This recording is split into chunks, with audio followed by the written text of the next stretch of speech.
Ahora, qué bueno que nos acompañan hoy. Vamos eh, a explorar un poco las señales del mercado, ¿no? Mirando el pasado del S&P 500 y, bueno, contrastándolo con lo que se ve hoy. Exacto.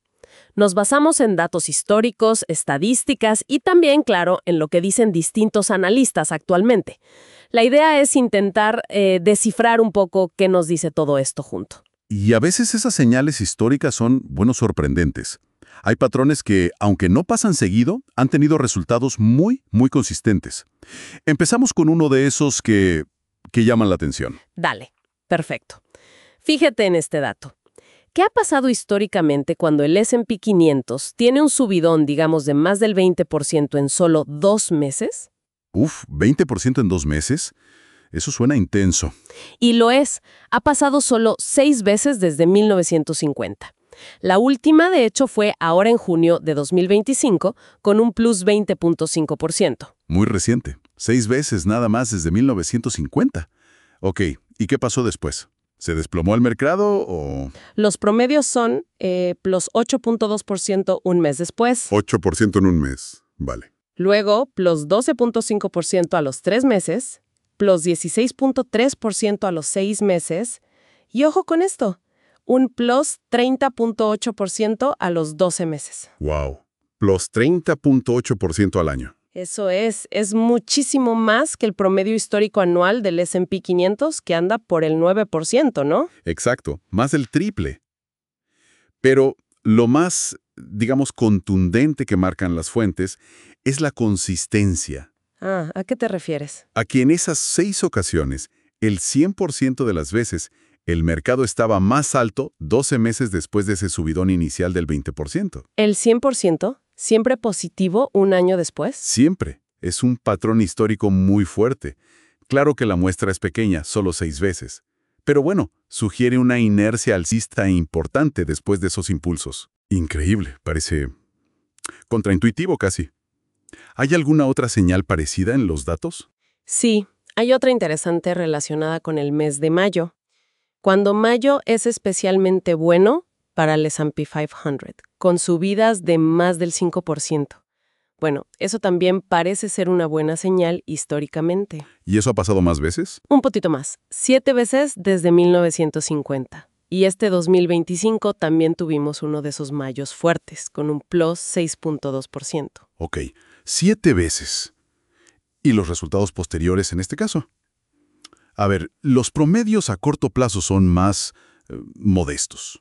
Plus 1.2% a un mes, plus 2.1% a 3 meses, plus 6.4% a 6 meses. Pero a los 12 meses, el promedio es de plus 19.9%. Casi un 20% a 12 meses, nada mal tampoco. Nada mal. Y de nuevo la consistencia. En esas 7 ocasiones, el 100% de las veces el mercado terminó el año siguiente en positivo. Otra vez el 100% a 12 meses. Sí. Compara ese 100% con el promedio histórico general, que es que el mercado sube más o menos el 74% de las veces, en periodos de 12 meses. Así que un mayo fuerte parece que sí ha sido un buen presagio. Vale, entonces tenemos 2 patrones históricos bastante alcistas, con un 100% de acierto a 12 meses en el pasado. Pero, claro, la historia es una guía, no una bola de cristal. ¿Qué ven los analistas ahora, en el presente? ¿Hay algo que matice esto? Claro, el contexto actual siempre es clave. Los analistas ven, por un lado, una tendencia alcista fuerte, sí. Quizás hasta con algo de FOMO, ese miedo a quedarse fuera. Ajá, el FOMO. Pero por otro lado, notan una concentración muy, muy marcada. Los máximos del S&P 500 y del Nasdaq están siendo impulsados por muy pocas acciones, las famosas 7 magníficas, ¿no? Ah, sí. O sea, no es una subida generalizada. Exacto. Mientras tanto, el índice Russell, que mide empresas más pequeñas, está bastante más rezagado. De hecho, hace poco solo 22 acciones del S&P 500 estaban en máximos históricos. Es una subida, con poca amplitud, como dices. Entiendo. ¿Algún otro punto que mencionen los análisis actuales? Sí, el tema de la divisa. El rendimiento del S&P 500, medido en otras monedas este año, ha sido casi nulo. En cambio, si mides el Eurostoxx en dólares, sí ha dado ganancias. Interesante ese ángulo. Y bueno, la discusión de siempre sobre los tipos de interés, aunque ahí todo sigue dependiendo de los próximos datos de inflación, claro. Pero mencionabas que hay como una lectura alternativa circulando, ¿no? Algo que intenta explicar esta subida mirando más allá de lo obvio. Sí, hay análisis que apuntan a lo que llaman el elefante en la habitación. ¿Y cuál sería ese elefante? Pues el déficit fiscal enorme y la deuda pública creciente de Estados Unidos. Hablamos de una deuda que ya casi roza el 97% del PIB, más de 3.6 billones de dólares. Una cifra astronómica. ¿Y cómo conectan eso con que la bolsa suba? Bueno, la teoría que plantean estas fuentes es que para financiar todo ese gasto, el gobierno emite bonos. Y esos bonos los compran inversores, instituciones y, aquí la clave, la Reserva Federal, que tiene la capacidad de, crear dinero.